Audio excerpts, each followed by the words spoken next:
The aliens laughed when they saw the child. A small human boy, dust on his face, standing in the middle of a burning colony, broadcast across the entire galaxy as proof of human weakness.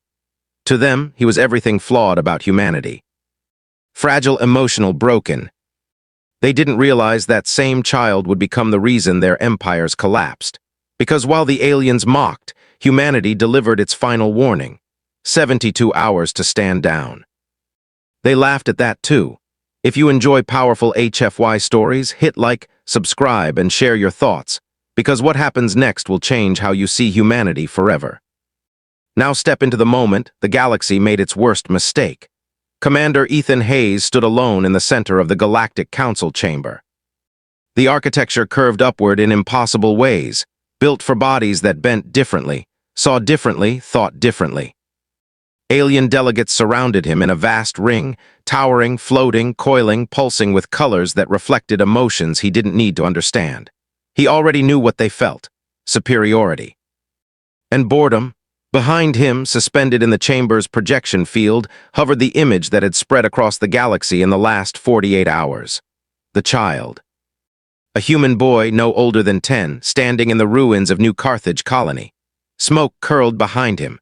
The sky burned orange from orbital strikes. His clothes were torn, his face streaked with ash, but he stood upright, staring into the lens with something the aliens had mocked endlessly: defiance. The boy's name was Daniel Carter. To the aliens, he was a symbol of weakness. To Hayes, he was the reason this meeting existed. The United Earth Coalition, Hayes began, voice steady and controlled, is issuing a final, lawful warning to the coalition of systems. Soft ripples of color moved through several alien forms, laughter again. One of the council's senior figures, a tall being with bioluminescent veins running across its elongated frame, leaned forward slightly. Its voice layered into the chamber like overlapping tones. "You have already protested, Commander Hayes," it said. "You have already demanded reparations. You have already been ignored." Hayes didn't flinch. "This is not a protest." Another delegate, thin, almost skeletal, with translucent flesh revealing slow-moving internal structures, spoke bluntly. "Then state your demand clearly, human." Hayes nodded once. "Cease all hostile actions against human territories. Withdraw all military forces from contested systems within 72 standard hours.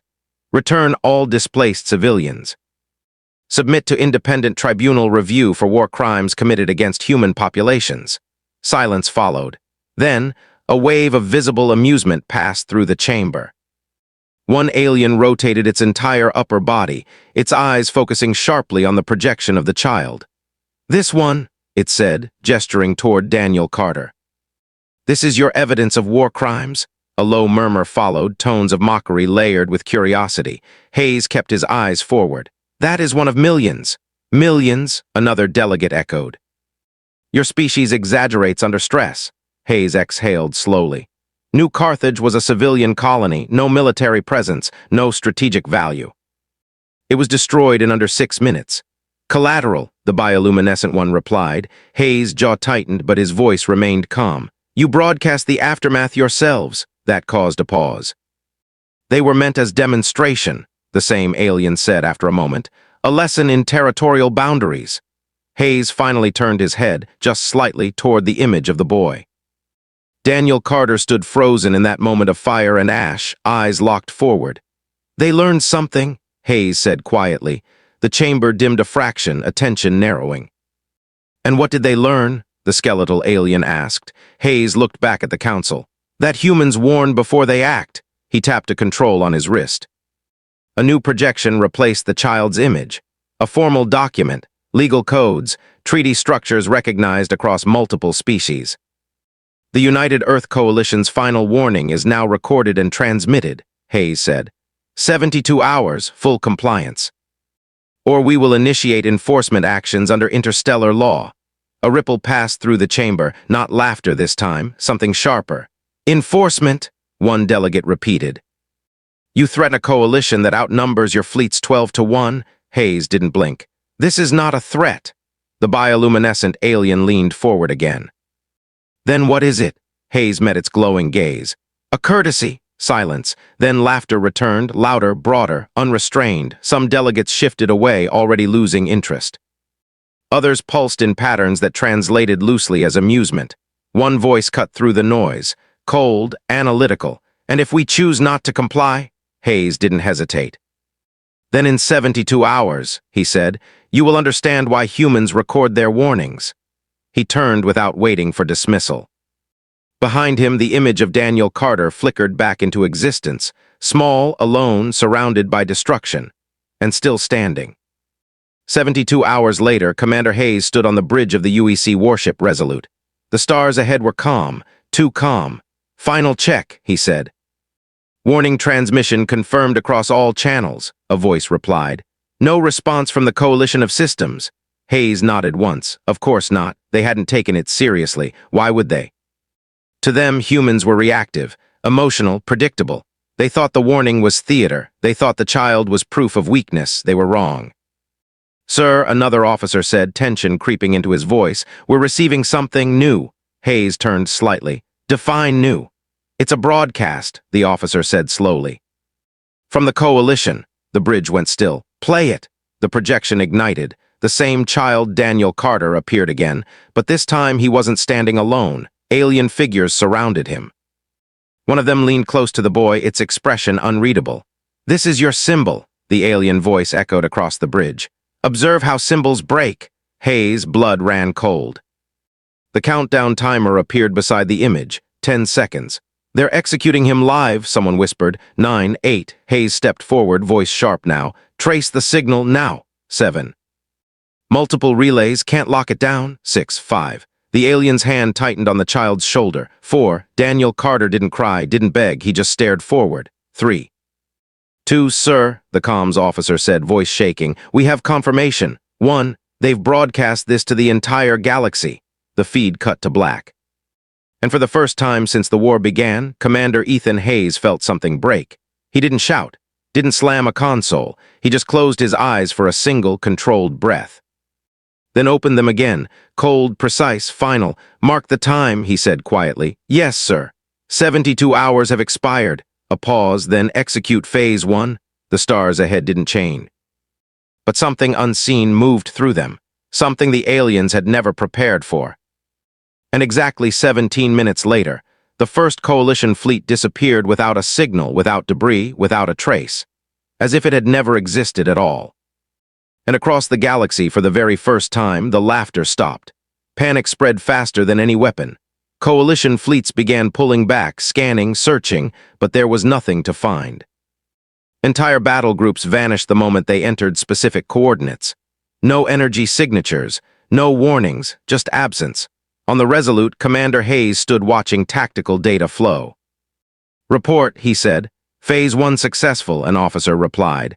Chokepoint corridors collapsed, enemy fleet mobility reduced by 60%. They hadn't destroyed space, they had folded it. Human engineers had turned narrow travel routes into traps, regions where entering ships were quietly removed from existence using controlled singularity compression. Precise. Contained. Legal under emergency war clauses. Terrifying. Any response? Hayes asked. Yes, sir, another officer said. Coalition has issued emergency session. They're calling this an act of extinction-level warfare. Hayes didn't blink. We warned them. A new voice spoke behind him, blunt, clear. They did not believe you. Hayes turned. Standing there was the alien analyst, Lyra Venn. Her skin shimmered with faint bioluminescent patterns, shifting slowly with her thoughts. Her eyes were too large, reflective, capturing light in strange angles. She had been a prisoner once. Now she was an observer. You're speaking more freely, Hayes noted. Lyra tilted her head. I am adjusting to human communication patterns. You prefer direct truth. Most of us, she studied the data. You removed fleets without spectacle, no display of dominance. Why, Hayes answered simply, because it's not about fear, it's about results. Lyra's glow dimmed slightly, a sign of processing. You could have done this earlier, she said. Yes, and yet you waited. Hayes looked at her. We gave them a chance. Lyra's voice softened, still blunt but different. They killed the child. Hayes didn't respond. But something in the air shifted.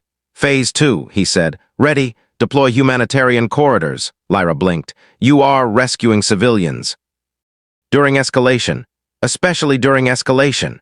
Across hostile systems, human fleets began opening safe evacuation routes, pulling out alien civilians from war zones, even now. Even after everything, Lyra watched in silence. Your species is inefficient, she said finally. Hayes almost smiled. Yeah, he said.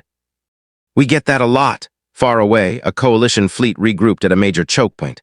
They thought they understood the threat now. Avoid the corridors, avoid the traps, engage directly. Thousands of ships aligned, weapons charged. Advance, their commander ordered. They surged forward straight into empty space. Nothing happened, no trap, no distortion. Relief spread until human ships appeared behind them. Hundreds of them, silent, precise. Ambush formation, Hayes said calmly from the Resolute. Human ships didn't fire wildly.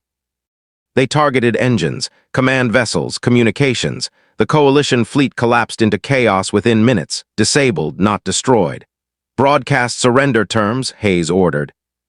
Terms sent, silence. Then some ships powered down, others kept firing. Hayes watched. They're still choosing war, Lyra said quietly. Yes, Hayes replied, and then he gave the next order. Finish it. The war changed tone, not louder, sharper. Human forces struck supply chains, not cities. They cut logistics, not populations. Every move was calculated to break the coalition's ability to fight without becoming what they hated. Still, resistance continued. Fear drove it now, fear and pride. They cannot accept defeat, Lyra observed aboard the Resolute. They can, Hayes said. They're choosing not to. A new transmission arrived, encrypted, urgent. Source, Hayes asked. Unknown, wait, origin traced to Coalition shipyard network. Lyra stepped forward, eyes narrowing. That facility produces their largest war vessels. Hayes nodded. Open it, the message flickered. A distorted alien face appeared. We were wrong, it said. They're activating something, a failsafe. If they lose, they burn the frontier system's billions of lives. Lyra's glow spiked sharply. Scorched space protocol, Hayes' expression hardened. Coordinates, sending now. He turned to his crew. Prep infiltration team, Lyra blinked. You will attack the shipyard. No, Hayes said. We're going inside. The operation was fast. Silent, human special forces breached the shipyard using masked drives, appearing inside docking rings without detection. Hayes led the mission personally, because this one mattered. Inside, chaos already brewed. Coalition officers argued, alarms blared, systems overloaded. They are desperate, Lyra said through comms. Desperate people make dangerous choices, Hayes replied. They moved through corridors precise and controlled. No unnecessary kills, only what was required. They reached the core chamber, and there it was, the failsafe. A massive network capable of triggering system-wide stellar destabilization, burning entire star systems. Can you stop it? Hayes asked. Lyra hesitated. Yes, she said. But not remotely. Hayes understood immediately. Then we stay. Behind them, doors slammed shut, lockdown engaged, and a voice echoed through the station. You are too late, human. Countdown initiated. Time? Hayes asked. 3 minutes, Lyra replied. Too short, not enough. Hayes looked at the device, then at his team. Evacuate, sir. That's an order. Reluctantly, they pulled back. Lyra stayed. You will not leave, she asked. No, you will die. Maybe. She studied him, then nodded once. Then I will assist. They worked fast, cutting systems, rerouting power. The countdown continued. 2 minutes. Why? Lyra asked suddenly. Why risk everything for alien lives? Hayes didn't stop working. Because we said we would. That is illogical. Yeah, he said. We hear that a lot. 1 minute. Systems resisted. Failsafes triggered backups. They were running out of time. Alternate option, Lyra said. Manual containment requires staying at core. Hayes looked at her. No, you must. No, Commander. I said no. 30 seconds. Hayes made a decision. He slammed a command into the system. Override accepted. Containment engaged, Lyra said, shocked. But how? Hayes exhaled. Human failsafes, he said. We always plan for worst case. The countdown hit 0. Nothing happened. Silence. Then power surged back online. The device shut down. Lyra stared at him. You stopped it. Hayes shook his head. We stopped it. But alarms rose again, new ones. External fleets, a voice crackled through comms. Massive coalition force inbound. Hayes looked up. Of course they are. The Resolute emerged from jump directly into chaos. Coalition forces filled the system, thousands of ships, all desperate. All cornered. Broadcast final terms, Hayes said. Terms sent. Silence, then weapons fired. Lyra's glow dimmed. They have chosen, Hayes nodded. Then we finish it. Human strategy unfolded instantly, not brute force, precision. They split the enemy, disabled command ships, turned formations against themselves using jamming and false signals. A fleet ambush within an ambush. Coalition ships fired blindly, hitting their own. Panic spread. Push forward, Hayes ordered. The Resolute advanced, steady, unstoppable. Minutes felt like hours. Then one by one, Coalition ships powered down. Surrender, it spread, fast, until the battlefield went quiet. Lyra looked out at the silent fleet. They are done, Hayes exhaled slowly. Yeah, but his eyes remained on the stars, because he knew victory wasn't the end. It was what came after. The tribunal was held where it all began, the Galactic Council chamber. But this time no one laughed. Commander Ethan Hayes stood once more in the center, not alone. Beside him stood Lyra Venn, witness, analyst, truth-bearer. Records were presented, evidence revealed. The destruction of human colonies, the execution of civilians, the broadcast of the child, Daniel Carter. Silence filled the chamber, heavy, unavoidable. Lyra stepped forward. Her bioluminescent patterns shifted, clear, steady. Humanity issued a lawful warning, she said. It was ignored. She paused. They demonstrated restraint. It was mistaken for weakness. Another pause. They acted with precision. It was mistaken for cruelty. She looked around the chamber. They saved lives, even yours, while you tried to destroy them. Silence deepened. They were not broken, she said. They were choosing not to break you. Hayes said nothing. He didn't need to. A new treaty was signed, strict, clear, final. The frontier would be rebuilt, protections enforced, and humanity would be watched carefully. Because now the galaxy understood something it never had before. Humans didn't need to be the strongest. They just needed to decide to stop holding back. As Hayes turned to leave, he paused for a moment, just long enough to say one last thing. We warned you. If you made it this far, drop a comment with your favorite moment. And don't forget to like, subscribe, and share this story from HFY Endurance Tales. Because some warnings aren't meant to scare you. They're meant to give you one last chance before it's too late.